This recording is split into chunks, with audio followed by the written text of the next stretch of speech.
தாள் முறிந்தகோடு வழியே மடிக்கப்பட்டு ஒரு பியில் காட்டப்பட்டுள்ள வடிவத்தைப் பெற்று, அதில் காட்டப்பட்டுள்ள முறிந்தகோடு வழியே வெட்டித் துண்டுகளாக்கப்பட்டது. கிடைத்த முக்கோணித் துண்டுகளின் எண்ணிக்கை யாது?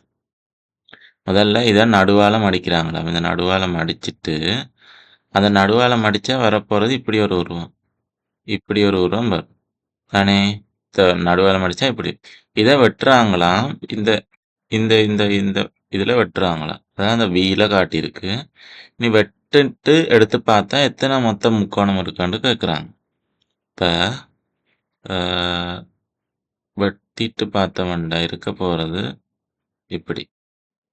இப்படி இருக்கும். கொஞ்சம் இருங்க.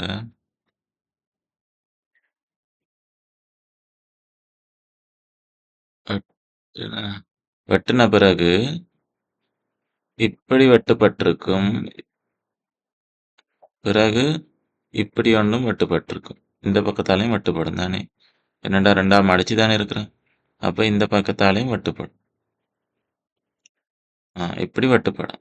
இப்ப இருக்கக்கூடிய முக்கோணம் 1, 2, 3. எனக்கு கிடைக்கக்கூடிய முக்கோணம் எத்தனை? 3 கிடைக்கும். எனவே 3 தான் இதுக்கு விடையா வரும். இந்த 2வது விட 3 தான் விடையா வரும். 3 முக்கோணம் கிடைக்கும்.